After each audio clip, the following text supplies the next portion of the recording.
It's Halloween season, and my memory goes back to a specific incident that happened on a Halloween night in 2021. I was 23, living in this apartment complex in the suburbs. Decent place, actually. Nothing fancy, but way better than the dump I'd lived in during college. The complex was pretty family-friendly, lots of kids, which meant Halloween was a big deal there. People went all out with decorations, and the management even organized a little trick-or-treat route through the buildings. I'd moved in that August, so this was going to be my first Halloween there. My neighbor across the hall, this guy named Marcus, who was around my age, had warned me to stock up on candy. He said we'd get absolutely slammed with kids from like 5 to 9. So I went to Costco and bought a heckload of candy. Those big variety bags with all the good stuff. Snickers, Reese's, Kit Kats, none of that cheap garbage. I figured if I was going to do it, I might as well do it right. Halloween fell on a Sunday that year. I had the day off, which was nice. I spent the afternoon watching football and putting together this half-assed decoration setup. Just some fake cobwebs on my door and a couple of those battery-powered jack-o'-lanterns. Nothing crazy. Around 4:30, I started hearing kids in the hallways. Parents were already bringing the little ones around early. I put the candy in a big plastic bowl and waited by the door. The first few hours were exactly what you'd expect. Cute kids in store-bought costumes, proud parents taking pictures, everyone saying trick or treat, and thank you like they'd been practicing. I saw probably 15 Elses from Frozen, a bunch of Spider-Men, some dinosaurs, a few zombies, standard Halloween stuff. I'm not gonna lie, it was actually kind of fun. Better than sitting alone watching TV, which is what I'd have been doing otherwise. Around 7:30, things started slowing down. The really young kids had already gone home, and now it was mostly the older ones, like 10 to 13-year-olds, coming through in groups without parents. Their costumes were usually less effort, just hoodies and masks from Spirit Halloween. I was running low on candy by then, down to maybe a quarter of the bowl. Marcus had come by earlier, and we'd stood in the hallway for a bit, comparing notes on how many kids we'd seen. He said he'd gone through 3 full bags already. At 8:15, I heard a knock on my door. Not the doorbell, just 3 quiet knocks. I grabbed the candy bowl and opened the door, ready to dump a handful in whatever bag was held out. There was a kid standing there, maybe 9 or 10 years old, kind of short. He was wearing this costume that I couldn't quite figure out at first. It looked homemade, like someone had put actual effort into it.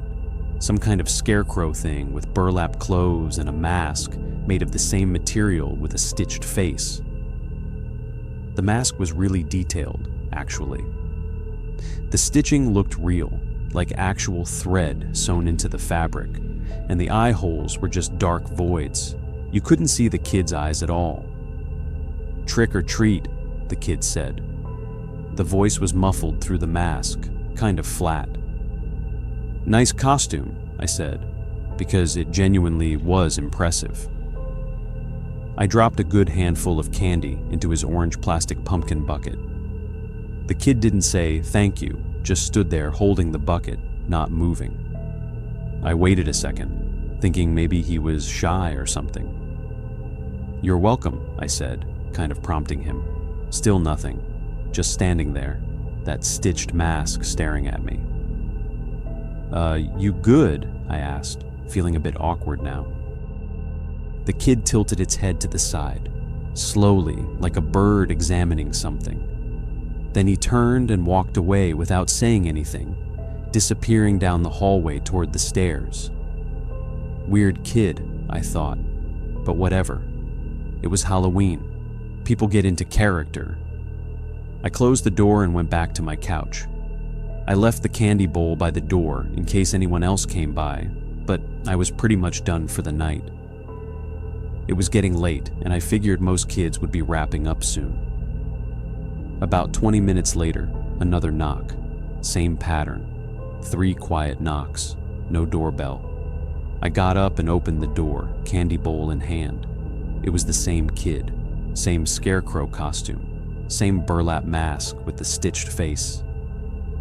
"Hey, you already came by," I said, trying to sound friendly but firm. "1 trip per person, buddy." The kid held out its bucket. "Trick or treat." "Come on, man. I already gave you candy. You gotta share with the other kids." The kid didn't lower the bucket, just kept holding it out, silent behind that mask. I felt irritation mixed with unease now. "Look, I'm not giving you more candy. You already got yours. Go to another apartment." The kid stood there for another few seconds, then slowly lowered the bucket. He turned and walked away again, same silent, deliberate steps. I closed the door and locked it this time. Something about the whole interaction had bothered me. The way the kid moved, the way he didn't respond to anything I said except to repeat, "Trick or treat." And why had he come back to my door specifically? There were 20 other apartments on this floor. I tried to shake it off. Just a weird kid trying to score extra candy. It happened. I was settling back on the couch when I heard it again. 3 knocks. "You've got to be kidding me," I muttered. I got up and looked through the peephole. The kid was back. Same costume, standing in the exact same spot as before. I didn't open the door this time. I called out, "Dude, seriously? I already told you no. Go home." No response. The kid just stood there. I watched through the peephole for a solid minute. The kid didn't move at all, didn't shift its weight, didn't look around, just stood there like a statue. "I'm not opening the door," I said louder. "Go away." Still nothing. I could see his chest moving slightly, so I knew he was breathing. But otherwise, he might as well have been a mannequin. I pulled out my phone, thinking maybe I should text Marcus and ask if he was dealing with the same weird kid. But before I could type anything, I heard footsteps walking away from my door. I looked through the peephole again. The hallway was empty. I checked the time. 8:47. Most of the trick-or-treating should be done by now. I turned off my porch light and the little jack-o'-lanterns, the universal signal that I was done handing out candy. I put the leftover candy in my kitchen and tried to go back to watching TV, but I couldn't focus. Something about that kid had gotten under my skin. The silence, the stillness, the way he kept coming back to my specific door. At 9:20, my doorbell rang. I froze. I'd turned off all my lights. It was pretty clear I was done for the night.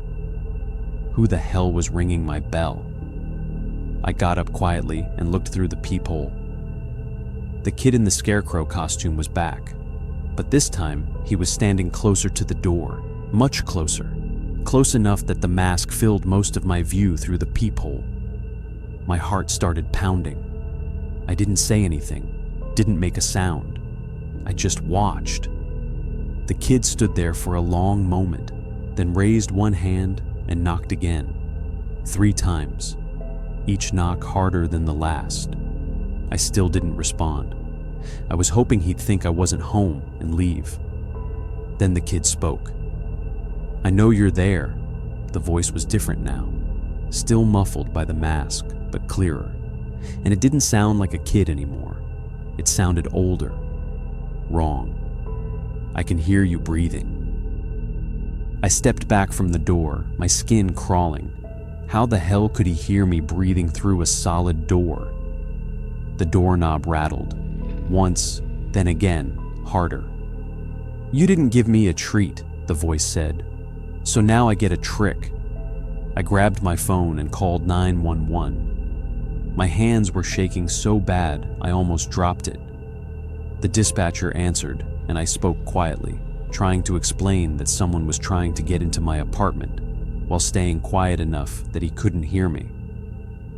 The doorknob kept rattling. Then I heard something scraping against the door, metal on wood. like he was trying to force something into the gap between the door and the frame. "Police are on the way," the dispatcher said. "Stay away from the door." "Is there another room you can go to?" I backed into my bedroom and closed the door, still on the phone. I could hear the sounds from the front door, even from there. Scraping, rattling, and then a sound that made my blood run cold. They were knocking on my bedroom window. My apartment was on the second floor. There was a small balcony outside my bedroom, but you couldn't access it from anywhere except inside my apartment. There was no way someone could be out there unless they'd climbed up from the outside. I looked at the window. The blinds were closed, but I could see a shadow moving behind them. Someone was definitely out there. "They're on my balcony," I told the dispatcher, my voice cracking. "How the hell are they on my balcony?" 3 knocks on the window. Then that voice, muffled through the glass. "Trick or treat," I heard sirens in the distance. Thank God. The knocking stopped. By the time I got the courage to look out my window, the balcony was empty. I went back to the front door and checked the peephole. The hallway was empty too. The police showed up maybe 2 minutes later. 2 officers searched the entire complex, checking the stairwells, the parking lot, everywhere. They found the costume thrown in a dumpster behind the building. The burlap mask and clothes just tossed away like trash. But here's what made it so much worse. They showed me the mask, asked if this was what the person was wearing. When I looked at it up close, I could see that the stitching wasn't just decorative. There were dark stains around the eye holes and the mouth. The officer said it looked like dried blood. And the burlap itself had this smell. Not musty, like old fabric. Something worse. Something rotting. They checked my door and found scratches near the lock where someone had tried to pry it open with something. Probably a screwdriver or a knife. They found muddy footprints on my balcony railing, suggesting someone had climbed up the side of the building. The officers took a report and told me they'd increase patrols in the area. They asked if I had any idea who it might have been. A neighbor I'd had issues with? Someone who had a grudge against me? I didn't know anyone here well enough to have an enemy. I'd only lived there 3 months. They never caught whoever it was. The costume didn't have any identifying information, and there were no cameras in that part of the complex. I stayed with Marcus that night because I couldn't handle being alone in my apartment. He thought maybe it was just some teenagers messing around, taking the Halloween prank thing too far. But teenagers don't climb up to second-floor balconies. They don't leave bloody masks in dumpsters, and they definitely don't stare at your door through a peephole for a full minute without moving. I moved out 3 weeks later. I couldn't stay there. Because here's the thing that I didn't tell the cops, that I didn't even tell Marcus. When they showed me that mask, I looked at it real close, and I noticed something in one of the eye holes. Something small and white, stuck in the fabric. It was a tooth, a small one, like from a kid, and it definitely wasn't fake.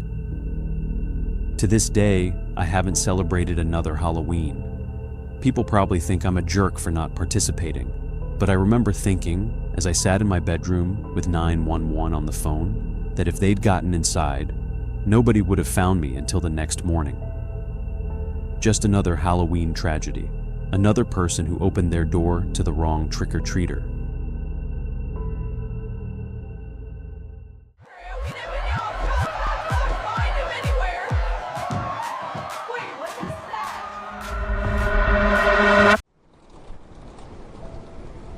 Back in 2019, I was 20 years old, a sophomore in college. My friend Marcus had invited me to this huge Halloween party at a house just off campus.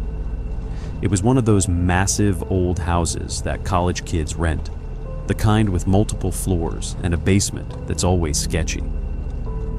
I almost didn't go. I had an exam the next week, and I'd been planning to stay in and study. But Marcus kept texting me, saying it was going to be the party of the year, that everyone was going, that I'd regret missing it. Finally, around 9:30 p.m., I gave in and decided to go for just an hour or two. I threw together a last-minute costume. I went as a doctor, which basically just meant I wore scrubs and a stethoscope I borrowed from my roommate, who was pre-med. Not creative, but it worked. I got to the party around 10 p.m., and it was already packed. There had to be at least 100 people there, maybe more. Everyone was in costume. I saw zombies, witches, superheroes, movie characters, everything you could think of. The music was loud, the kind where you have to yell just to have a conversation with someone standing right next to you. Marcus found me pretty quickly. He was dressed as a vampire, fake blood on his mouth and everything. He handed me a drink and pulled me through the crowd, introducing me to people. Most of them I didn't know. Different friend groups, people from other classes, some who didn't even go to our college. The first hour was actually fun. I was talking to people, dancing a little, just enjoying being out instead of stuck in my dorm with textbooks. I kept to my plan though. I wasn't drinking much because I wanted to be functional the next day. Around 11:15, I needed to use the bathroom. There was one on the first floor, but the line was ridiculous, at least 10 people waiting. Marcus told me there was another bathroom upstairs that nobody really knew about. I headed upstairs. The second floor was quieter, fewer people up there. Most people were staying on the first floor where the music and main party was happening. I found the bathroom easily enough. The door was unlocked and the light was off, so I figured it was empty. I went in, locked the door, did what I needed to do. When I was washing my hands, I noticed something weird. There was a small window above the toilet, and it was open. Not just cracked open, but fully open. Cold October air was coming through. That struck me as strange, because it was pretty cold that night, probably in the low 40s. Why would someone open the bathroom window all the way? I dried my hands and was about to leave when I heard something. A sound coming from the shower. The shower curtain was closed, which I hadn't really paid attention to when I came in. I stood there frozen for a second, listening. It sounded like breathing, heavy, deliberate breathing. "Hello?" I said. My voice came out quieter than I intended. No response, but the breathing continued. I stepped closer to the shower curtain. My hand was shaking as I reached out to pull it back. Every horror movie I'd ever seen was running through my mind. All those scenes where someone pulls back a shower curtain and something terrible is waiting there. I grabbed the curtain and yanked it open quickly, like ripping off a Band-Aid. There was a guy standing in the shower, just standing there, fully clothed, wearing a plain white t-shirt and jeans. No costume. He was probably in his late 20s or early 30s, which was already weird because this was a college party. His hair was wet, plastered to his head. His clothes were wet too, soaking wet. He was staring at me, not moving, not saying anything, just staring with this blank expression on his face. "What are you doing?" I asked. He didn't answer. He just kept staring. I backed up toward the door. "Are you okay, man?" Still nothing. He just stood there in the shower, dripping wet, staring at me. I got out of that bathroom as fast as I could. I went back downstairs and found Marcus. I had to yell over the music to tell him what happened. "There's some guy just standing in the upstairs shower," I said. "It's really weird." Marcus laughed. "Probably someone too drunk to function. Was he throwing up?" "No," I said. "He was just standing there, fully dressed, soaking wet, and he was just staring at me." Marcus's smile faded a little. "That is weird. Did you recognize him?" "No, he looked too old to be a student. Want me to go check it out with you? I didn't really want to go back up there, but I also felt like maybe I was overreacting. Maybe the guy was just really drunk or high or something. Maybe I'd misread the situation. Marcus and I went back upstairs. We got to the bathroom, and the door was now closed. I could see light coming from underneath it. Marcus knocked. "Hey man, you all right in there?" No answer. He knocked again, louder. "Dude, we're coming in." He tried the handle. It was locked. We stood there for a minute, not sure what to do.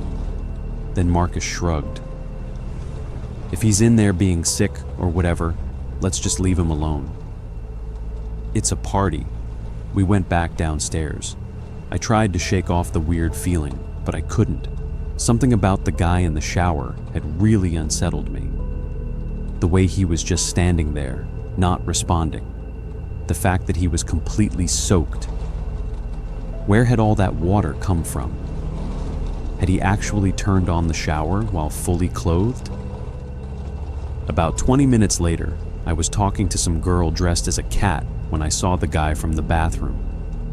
He was downstairs now, walking through the party.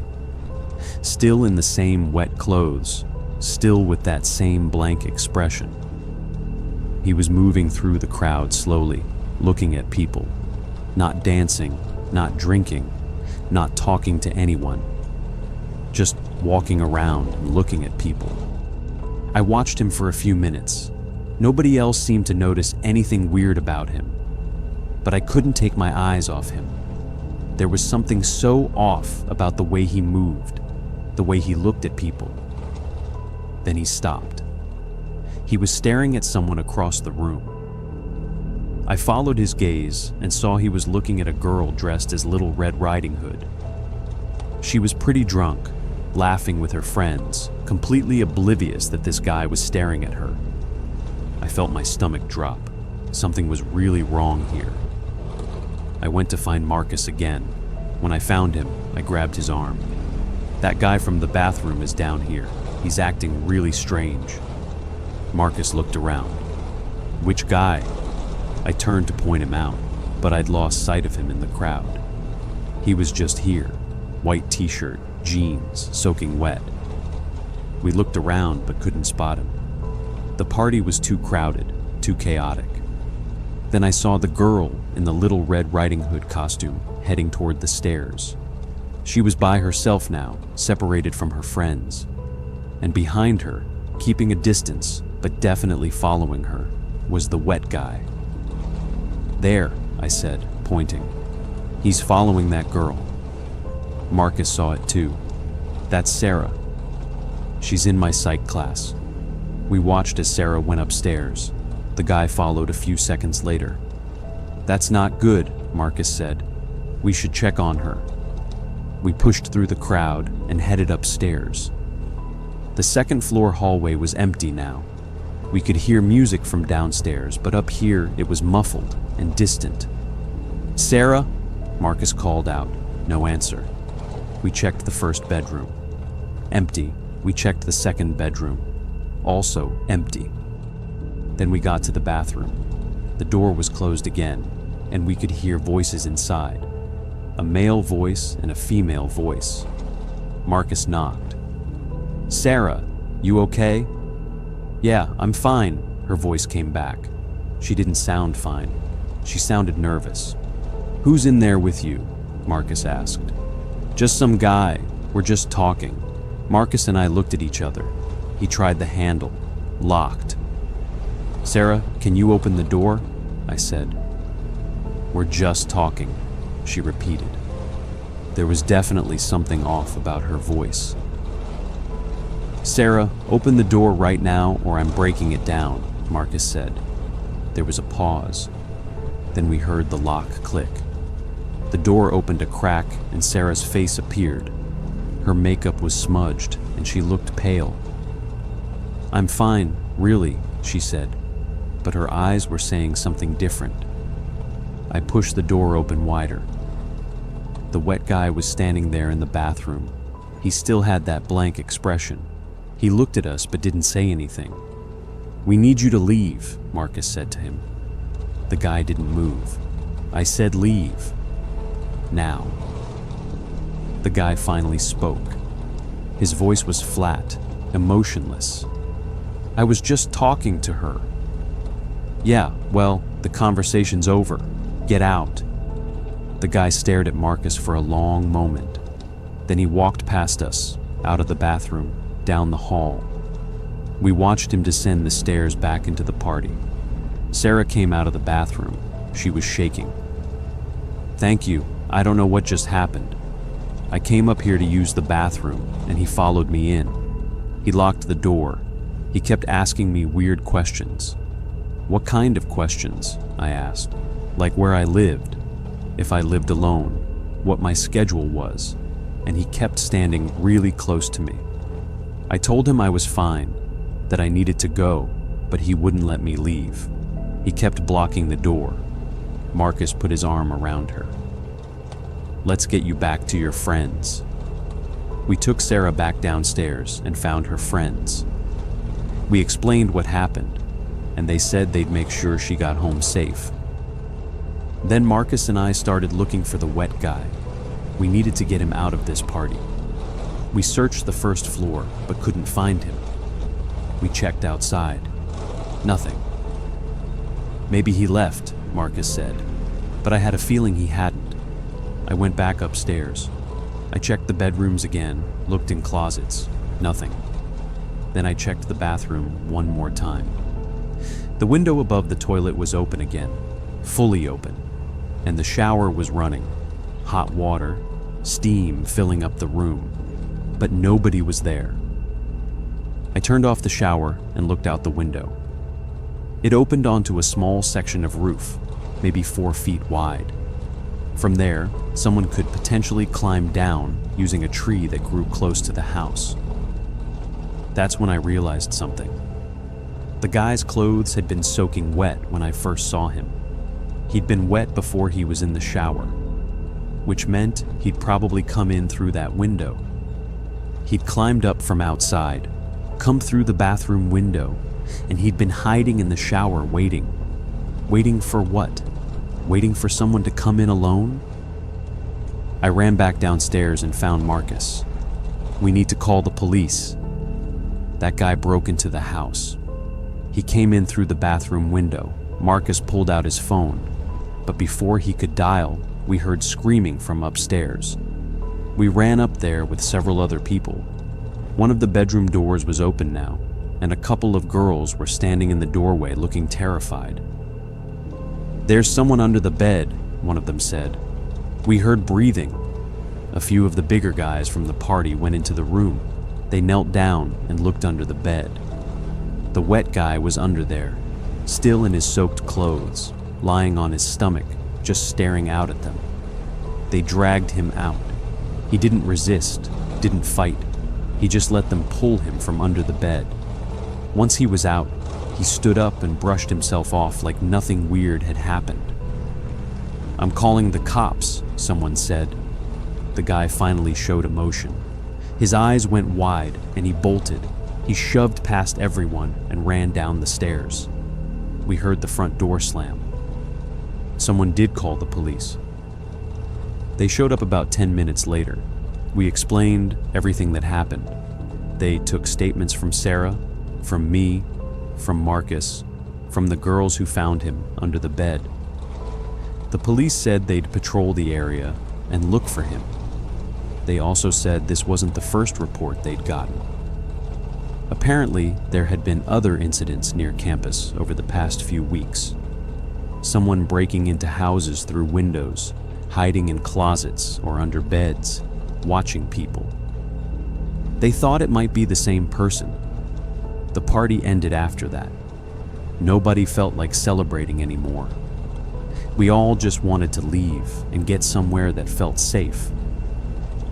I later found out from Marcus that the police did eventually catch the guy. Not that night, but about a week later. They caught him trying to break into a sorority house through a second-floor window. He had a backpack with him that contained zip ties, duct tape, and a knife. He'd been doing this for months, apparently, targeting houses near campus, houses where he knew young women would be. He'd break in during parties when it was chaotic and easy to blend in. Or he'd break in during the day and hide until night, waiting for someone to come home. Sarah was lucky we checked on her. The police said, based on what they found in his backpack, he'd been planning to take someone that night. The scariest part is thinking about how long he might have been in that house before anyone noticed. He could have been hiding in that bathroom for hours before I walked in. He could have watched dozens of people come and go, waiting for the right moment, the right person. Halloween is supposed to be fun. It's supposed to be about costumes and candy and having a good time. But that night taught me that it's also the perfect cover for someone with bad intentions. When everyone's dressed up, when everyone's acting strange, when nobody's paying close attention, it's easy for a predator to hide in plain sight. I still see Sarah around campus sometimes. We don't really talk about what happened, but there's this unspoken understanding between us. We both know how close she came to becoming another statistic.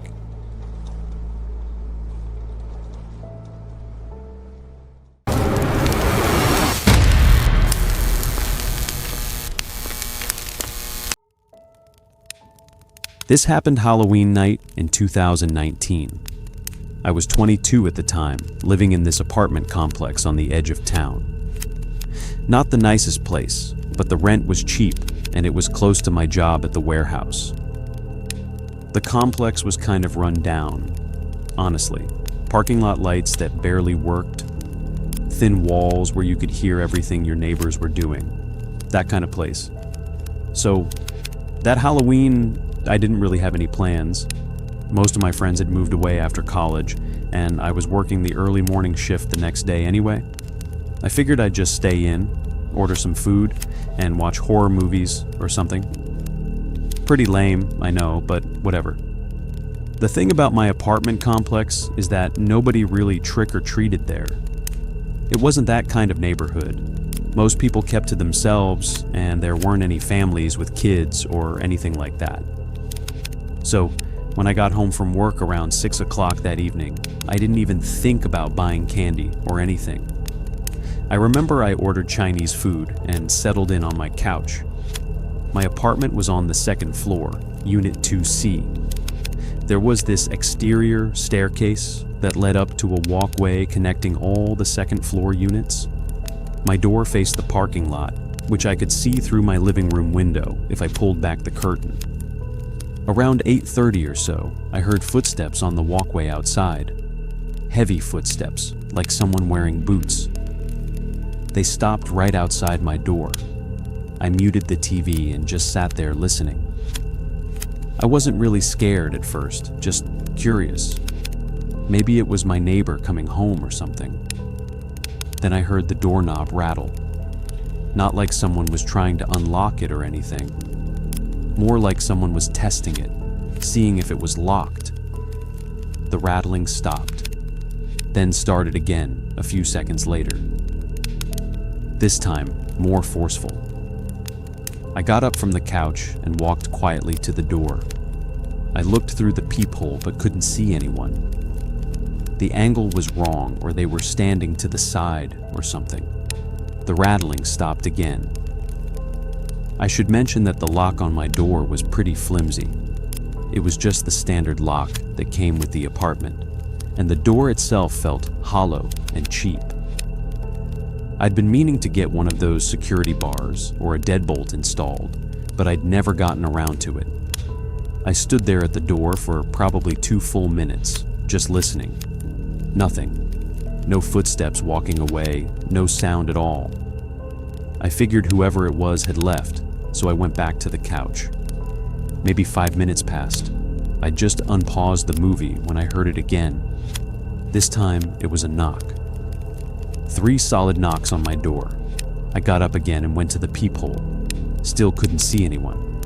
I called out, "Who is it?" No answer, just silence. Then another 3 knocks, louder this time. I'm not going to lie. I was starting to feel uneasy at this point. Something about the whole situation just felt wrong.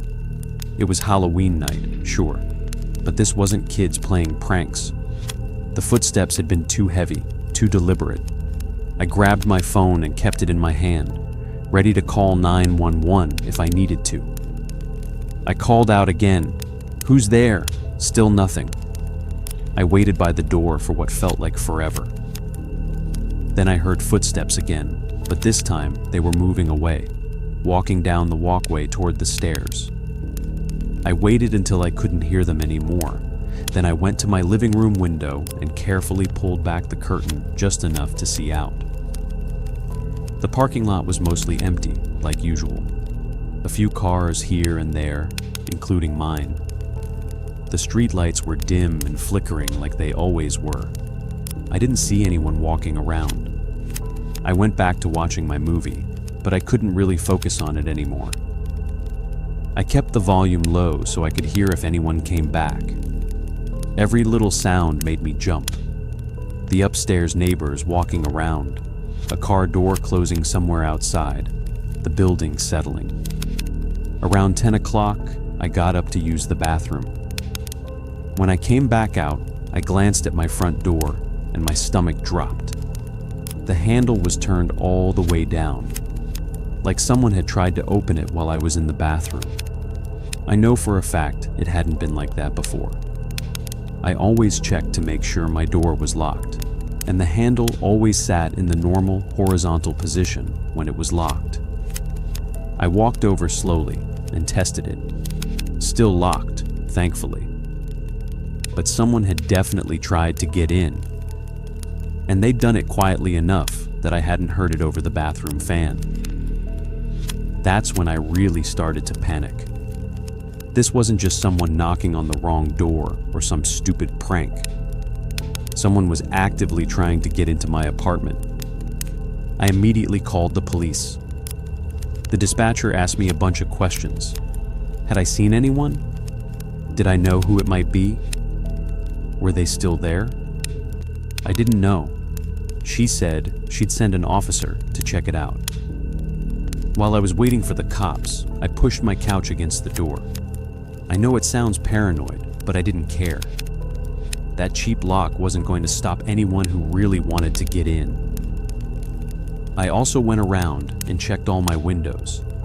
They were all locked, but most of them didn't have any kind of security features. Just basic sliding windows with those little flip locks that a child could probably break. The officer showed up maybe 20 minutes later. I heard him coming up the stairs and looked through the peephole to make sure it was actually a cop before I moved the couch and opened the door. He was this older guy, probably in his 50s. He asked me to describe what happened, and I told him everything. He took notes and said he'd walk around the complex and check things out. He also said something that made me feel even worse. Apparently, there had been a few break-ins in the area over the past month. Someone had been targeting apartments and houses where they thought people weren't home. But I was home, I said. They had to have known that. I had my lights on, and my TV was loud enough to hear. The officer just kind of shrugged. Could be they were checking to see if anyone would answer. Or maybe they didn't care. That thought terrified me more than anything. The idea that someone might try to break in even knowing I was there. The officer walked around outside for a while, shining his flashlight into dark corners and checking the stairwells. He came back and said he didn't see anyone suspicious, but he'd make sure to have extra patrols in the area that night. After he left, I kept the couch against the door. I tried to sleep, but couldn't. Every sound made me think someone was trying to get in again.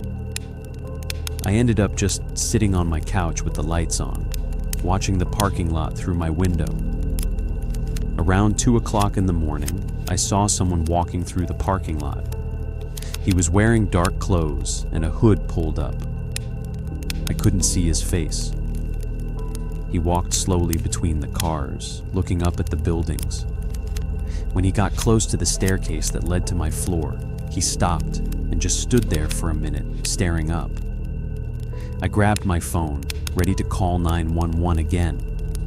The person stood there for what felt like forever, but was probably only 30 seconds or so. Then he turned and walked away, disappearing between two buildings. I didn't sleep at all that night. I just sat there watching and waiting for the sun to come up.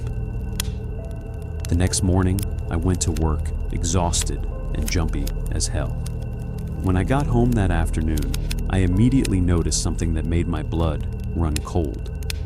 There was a small scuff mark on my door right next to the lock, like someone had tried to pry it open or force something into the gap. I took pictures of it and called the police again. A different officer came out this time, a younger woman.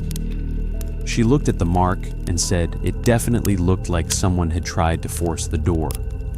She filed a report and suggested I get better locks installed as soon as possible. That same day, I went to the hardware store and bought a deadbolt and one of those security bars that wedges under the door handle. I installed them myself that evening. I also bought blackout curtains so nobody could see inside my apartment from outside. I found out a few days later from one of my neighbors that someone had actually broken into an apartment on the first floor that same Halloween night. The person who lived there had been out at a party, and when they came home around midnight, they found their door kicked in and a bunch of stuff stolen. TV, laptop, some jewelry. The police thought it was probably the same person who'd been trying my door. The theory was they'd been going around checking doors, and when mine didn't open, they moved on to find an easier target. I moved out of that apartment 2 months later. I couldn't shake the feeling of being watched after that night. Every time I came home, I'd check around corners and look over my shoulder. Every sound at night made me think someone was trying to get in again. The worst part is, I never found out who it was. The person who broke into that first floor apartment was never caught. For all I know, they're still out there doing the same thing. I live in a much better place now, in a safer neighborhood with actual security. But I still think about that Halloween night sometimes. How close I probably came to something really bad happening. The police told me later that in a lot of these break-ins, if someone's home and the intruder doesn't realize it until they're already inside, things can turn violent really fast. I got lucky that my door held. That cheap, flimsy lock that I'd always complained about actually did its job that night.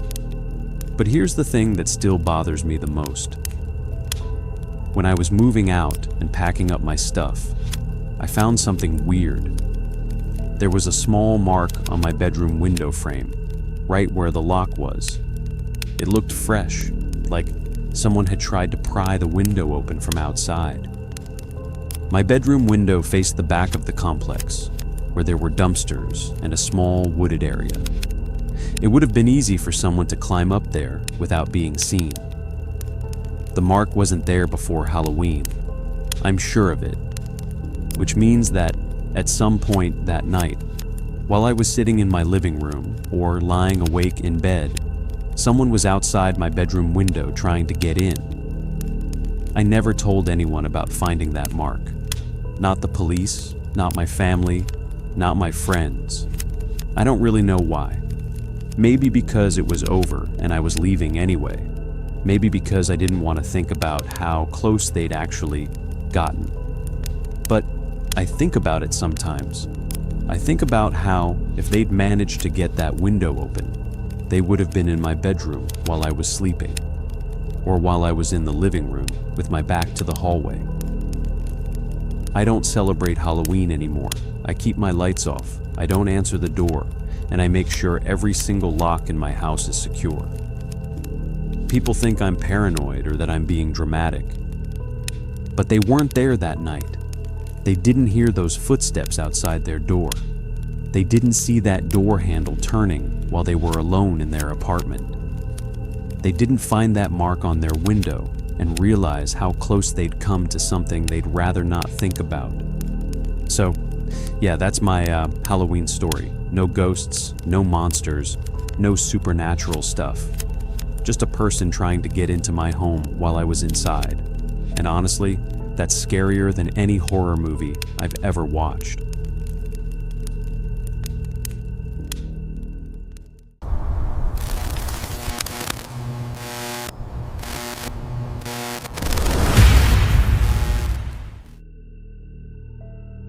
I have this memory of a Halloween night in 2018. I was taking my 6-year-old nephew trick-or-treating in my neighborhood.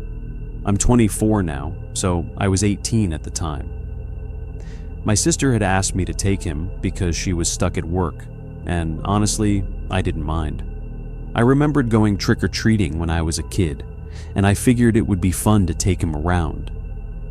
His name is Jake, and he was dressed as Spider-Man. He was so excited about it. He'd been talking about Halloween for weeks, planning which houses we'd go to, what candy he wanted to get, all of that. We started around 6:30, right when it was getting dark. My neighborhood is pretty typical suburban area. Lots of families, houses close together, well-lit streets. It always had a good turnout for Halloween, with most houses participating and lots of kids out. The first hour went great. Jake was having a blast, running from house to house, saying trick or treat, showing off his costume. His bag was getting pretty heavy with candy. I was just following along, making sure he stayed on the sidewalk and didn't run into the street. Around 7:30, we were walking down Maple Street, which is about 4 blocks from my house. There's this one house on that street that always goes all out for Halloween. I'm talking full graveyard setup in the front yard, skeleton decorations, fog machines. The guy who lives there really commits to it every year. Jake was super excited to go to that house. As we were walking up the driveway, I noticed there was a man standing in the front yard near the decorations. He was wearing all black with one of those white featureless masks. You know the kind. Just a blank white face with no expression. I figured he was part of the decorations, like he was supposed to be a statue or something that would jump out and scare the kids. Jake ran up to the front door and rang the doorbell. The homeowner answered, gave Jake some candy, complimented his costume. Normal stuff. While this was happening, I kept glancing at the man in the mask. He hadn't moved at all, just standing there, perfectly still, facing the street. We left that house and continued down the block. Jake wanted to hit every house that had their lights on. We were probably at the 5th or 6th house, down from the Halloween decoration house, when I happened to look back. The man in the mask was following us. He was on the sidewalk now, about half a block behind us, still hadn't taken off the mask, still wearing all black, just walking slowly, maintaining that distance between us. At first, I thought maybe he was just heading in the same direction we were.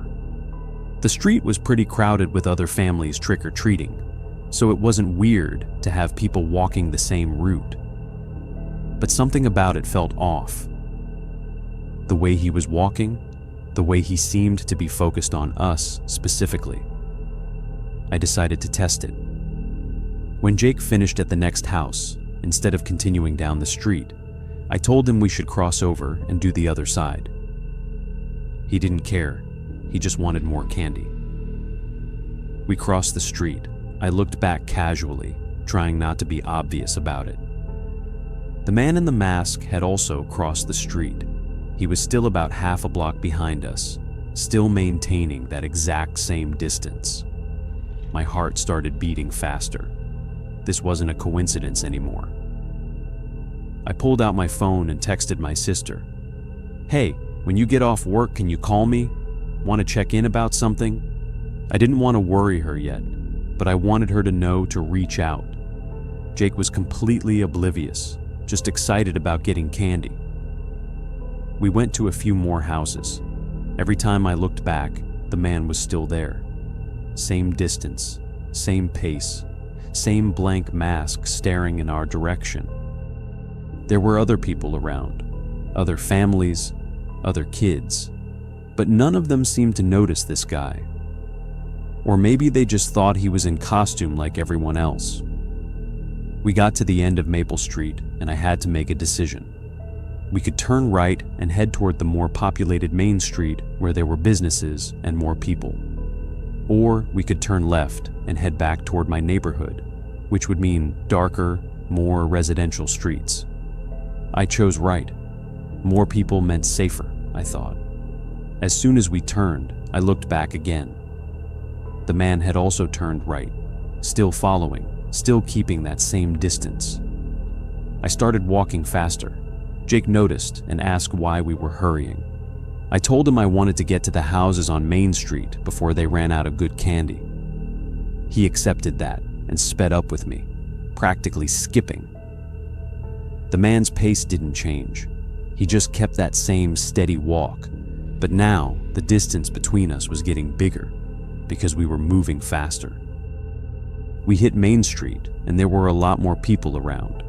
Families, teenagers, even some adults in costume heading to parties.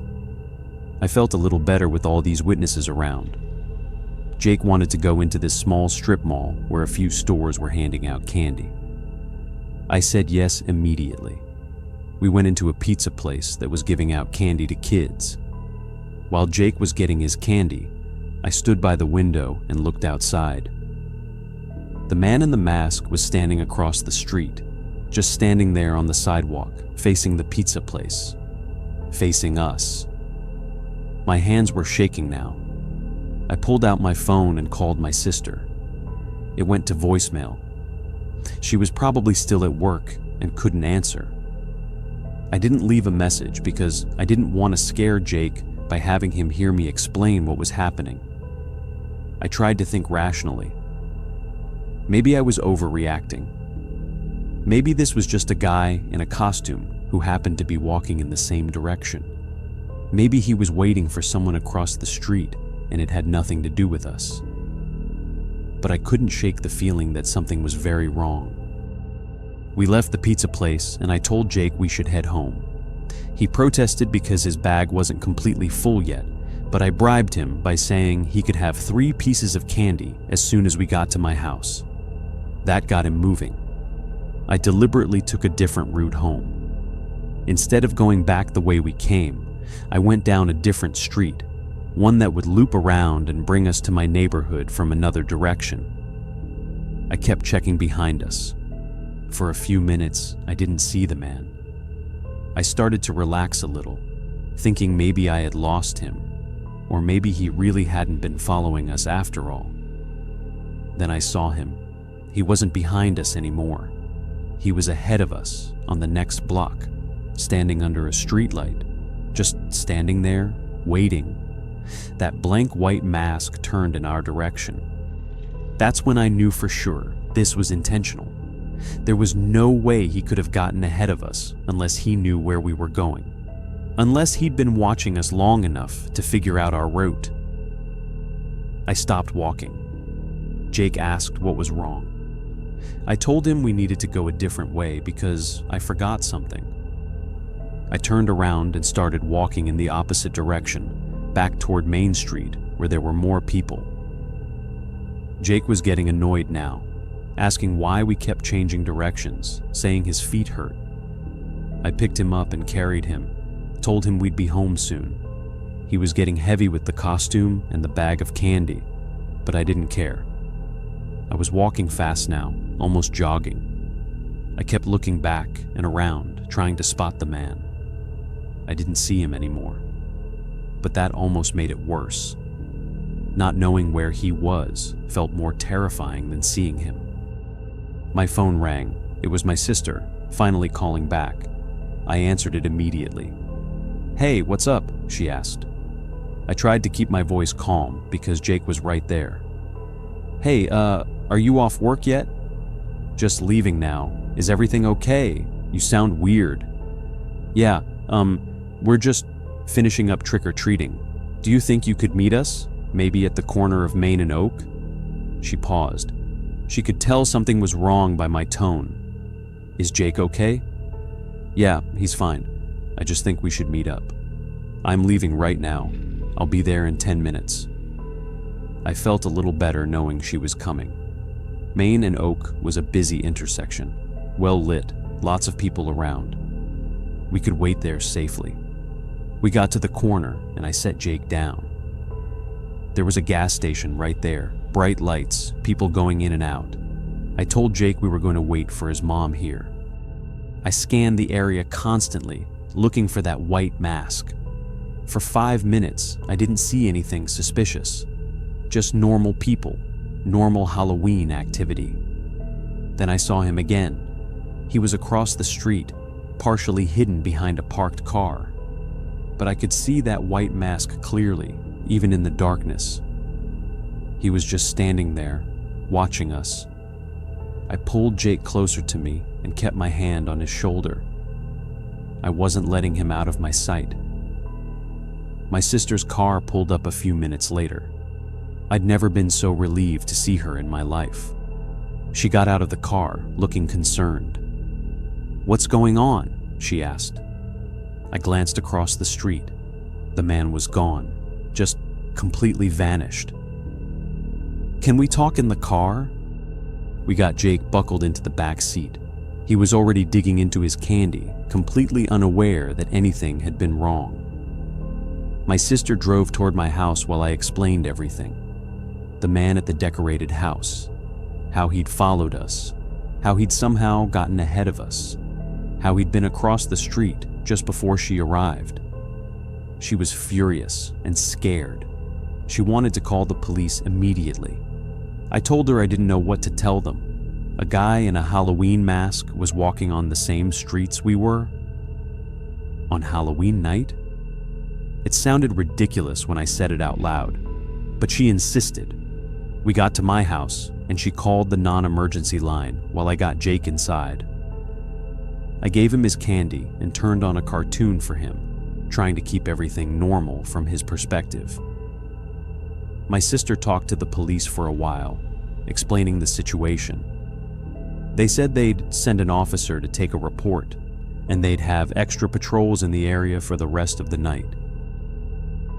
An officer showed up about 30 minutes later. I explained everything again. He took notes, asked for a description of the man. I told him about the white mask, the all-black clothing, how he'd followed us for blocks. The officer said they'd gotten 2 other calls that night about someone matching that description. One from a mother who said a man in a white mask had followed her and her daughter for several blocks. Another from a teenager who said someone in a white mask had been standing outside their house for over 20 minutes, just watching. That made my blood run cold. It wasn't just us. This guy was targeting multiple people, probably specifically targeting kids. The officer said they were actively looking for him, and they'd increase patrols in the area. He also said we did the right thing by staying in public areas and calling for help. After he left, my sister decided to stay at my place for the night. She didn't want to drive home with Jake in the dark after all that. Neither of us slept much that night. Every sound outside made us jump. The next day, the police called my sister. They'd arrested a man matching the description we'd given. He'd been caught following another family around 10 p.m. the night before. When police stopped him, he tried to run. They found zip ties in his pocket, zip ties and duct tape. The officer told my sister that they believed he'd been targeting children specifically. They think he was looking for a kid who'd gotten separated from their parents or guardians, someone vulnerable and alone. If I had let Jake run ahead of me at any point, if I'd been distracted by my phone or talking to someone else, if we'd gone down one of the darker residential streets instead of staying near people, I don't want to think about what could have happened. The man was charged with attempted kidnapping and a bunch of other charges. Turns out he had a record, had been arrested before for similar behavior. He'd been released from prison just 8 months before that Halloween. I found out later from the news that the zip ties were pre-cut to specific sizes, small sizes, child-sized. I haven't taken anyone trick-or-treating since that night. My sister asked me to take Jake again the next year, and I said no. I couldn't do it. Every time I think about it, I see that white mask, that blank expressionless face following us down the street. Jake doesn't remember that night as anything scary. To him, it was just a normal Halloween. He got lots of candy, got to wear his Spider-Man costume, had fun. He has no idea how close things came to going very, very wrong. The thing that haunts me the most is how easy it would have been for him to succeed. Halloween is the perfect night for someone like that. Everyone's in costume, everyone's wearing masks, everyone's walking around in the dark. A guy in a creepy mask doesn't stand out because everyone's in creepy masks. Parents are distracted, trying to manage their kids, take pictures, keep track of candy bags. Kids are excited, running around, not paying attention. The streets are crowded enough that one more person following along doesn't seem suspicious. It was the perfect hunting ground for a predator. I'm 24 now, and I still think about that Halloween night. I still remember the feeling of seeing that white mask in the crowd, of realizing we were being followed, of not knowing what to do, or if I was overreacting. I trust my instincts now in a way I didn't before. If something feels wrong, it probably is wrong. It doesn't matter if it seems silly or paranoid. It's better to be safe than sorry.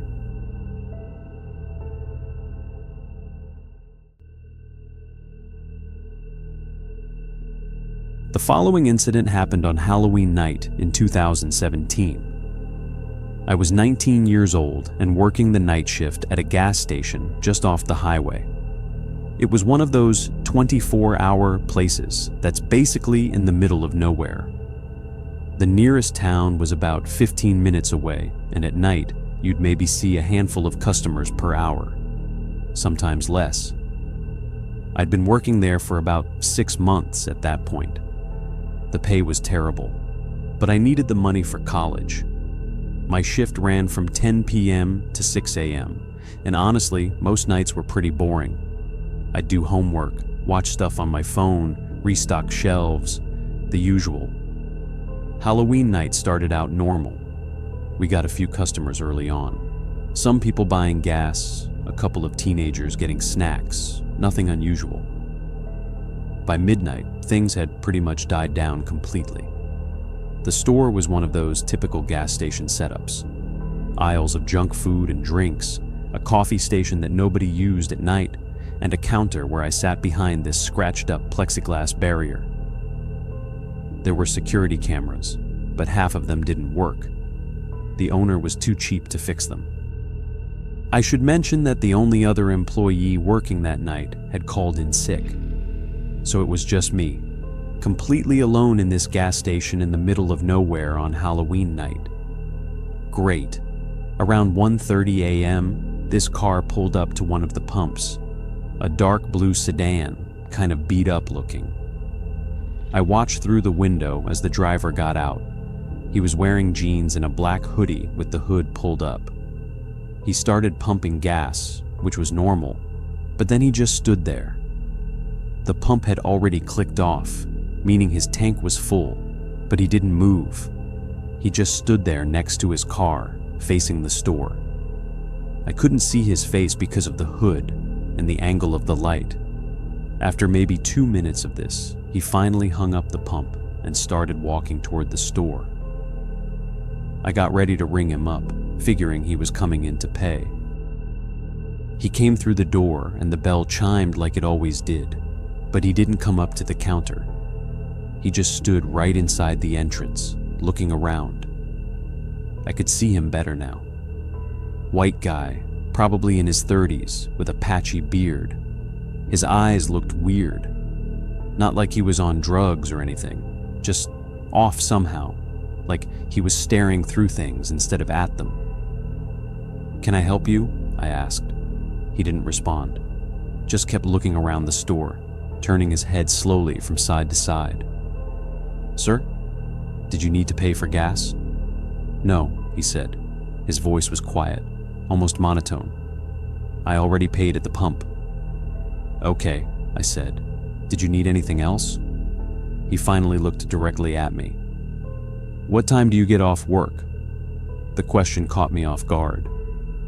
6 a.m. Why? He didn't answer. He just nodded slowly and then walked over to the drink coolers. He opened one of the doors and stood there, staring at the drinks, but not taking anything. Just staring. I started feeling uncomfortable. Something about the way he was acting just felt wrong. I pretended to be busy organizing the cigarettes behind the counter, but I kept watching him out of the corner of my eye. He finally grabbed a bottle of water and brought it up to the counter. I scanned it and told him the price. He paid in exact change, counting out the coins slowly, one by one. His hands were shaking slightly. As I was putting the coins in the register, he leaned closer to the plexiglass barrier. You here alone? My heart started beating faster. No, I lied. My co-worker's in the back room doing inventory. He stared at me for a long moment, like he was trying to decide if I was telling the truth. Then he picked up his water bottle and walked toward the door. But instead of leaving, he stopped and turned around. Happy Halloween, he said. Then he walked out. I watched through the window as he got in his car. But he didn't drive away. He just sat there in the driver's seat, and from what I could tell, he was looking at the store, looking at me. This went on for about 5 minutes. I kept glancing over at his car, expecting him to leave, but he never did. Finally, I pulled out my phone and pretended to make a call. I held it up to my ear and made a big show of talking, even though I wasn't actually calling anyone. I wanted him to think I was calling someone about him. It worked. He started his car and drove off. I watched his taillights disappear down the highway and let out a breath I didn't realize I'd been holding. I tried to shake it off and go back to what I'd been doing, but I couldn't focus. Something about that whole interaction just felt predatory. The questions he'd asked, the way he'd stared at me, how he'd just sat there in his car watching. About 30 minutes passed. A couple of other customers came and went. I was starting to feel a little better, thinking maybe I just overreacted. Then I saw headlights pulling into the parking lot again. My stomach dropped when I realized it was the same dark blue sedan. He parked in a different spot this time, farther from the pumps, closer to the side of the building. The driver's side door opened and he got out. Same hoodie, same everything. He stood next to his car for a moment, then started walking toward the store again. Every instinct in my body was telling me this was bad. This was really bad. I immediately grabbed my phone and dialed 911. The operator answered, and I quickly explained the situation. A guy who'd been here earlier had come back, and something about him was making me extremely uncomfortable. I was alone in the store, and I was scared. The operator said they'd send an officer, but it would take about 15 minutes because of how far out we were from town. She stayed on the line with me. The man came through the door again. This time, he didn't hesitate. He walked straight up to the counter. I thought you might be lonely, he said, working all alone on Halloween. I held up my phone so he could see it. I'm on the phone with 911 right now. There's a cop on the way. His expression changed immediately. The weird blank stare turned into something else. Anger, maybe, or frustration. He glared at me for a few seconds that felt like hours. I was just trying to be friendly, he said. You need to leave. Now. He stood there for another moment, then turned and walked quickly out of the store. I watched him get in his car and peel out of the parking lot, tires screeching.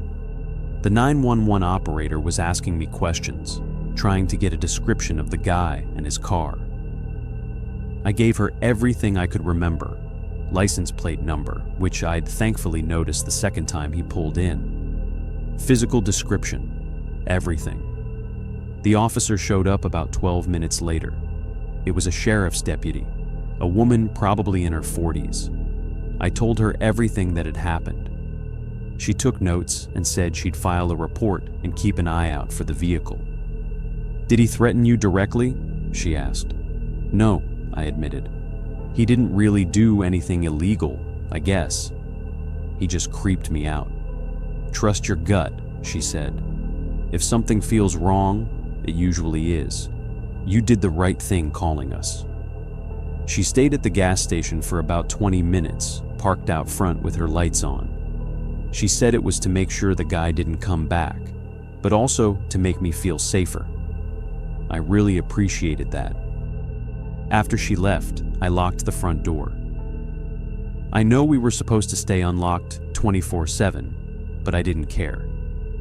I put up a sign that said, "Use side door," and unlocked the side entrance instead.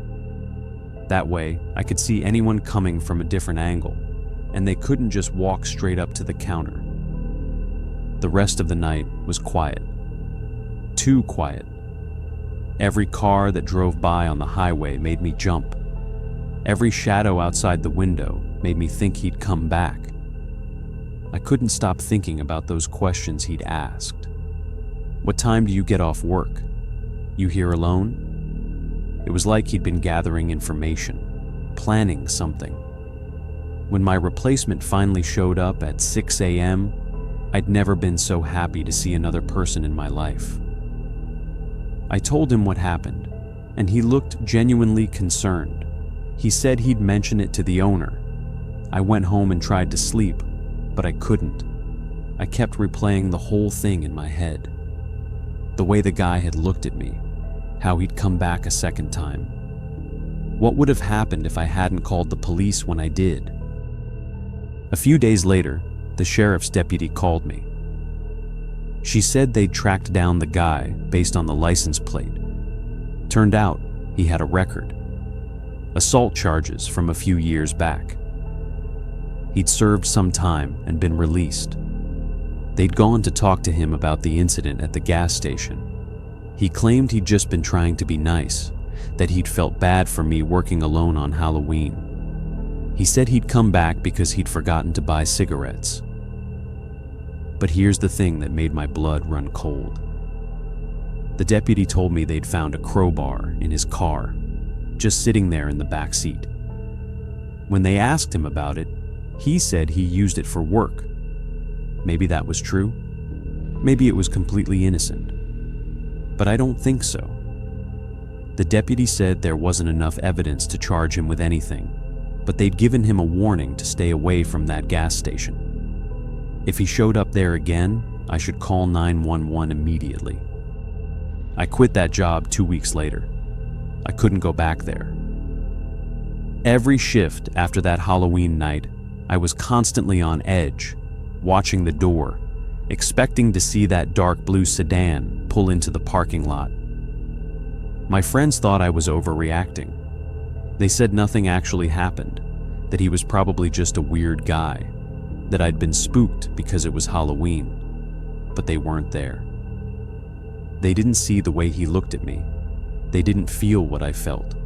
I got a new job waiting tables at a restaurant in town. Better hours, better pay, and I was never alone. There were always other people around. But I still think about that night sometimes. I think about what might have happened if I hadn't called the police. If I'd just let him stand there at the counter, talking to me. If he'd waited until later in the night when there was even less traffic on the highway. I think about that crowbar in his back seat. The worst part is, I'll never really know what his intentions were. Maybe he really was just trying to be friendly, like he claimed. Maybe I totally misread the situation and made a big deal out of nothing. But I don't think so. There was something calculated about the whole thing, the questions he asked, coming back a second time. the way he'd immediately left when I said the police were coming. The deputy told me something before we hung up that last phone call. She said in her 20 years of police work, she'd learned that people who are actually just being friendly don't get angry when you call for help. They don't speed away when they hear cops are coming. They don't have crowbars sitting in their backseat for no reason. She said, I probably stopped something bad from happening that night, even if we'll never know exactly what it was.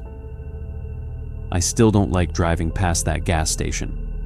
I take a different route now, even though it adds 10 minutes to my drive. On the few occasions when I have had to go by there, I always look at the parking lot. Part of me is always expecting to see that dark blue sedan. I haven't seen it yet, but that doesn't mean he's not out there somewhere. That's the thing about experiences like this. They change the way you see the world. I used to think working alone at night was just boring. Now I know it's dangerous. I used to think gas stations were safe because they're public places with cameras. Now I know that doesn't matter much when you're in the middle of nowhere and help is 15 minutes away. I'm more careful now. I don't work jobs where I'm alone at night anymore. I trust my instincts when something feels off. And I always call for help if I need it, even if I'm not sure if I'm overreacting. Because maybe nothing would have happened that Halloween night. Maybe that guy really did just come back for cigarettes and had a crowbar for his job. Or maybe I called 911 just in time. I'll never know for sure. But I'm glad I made the call.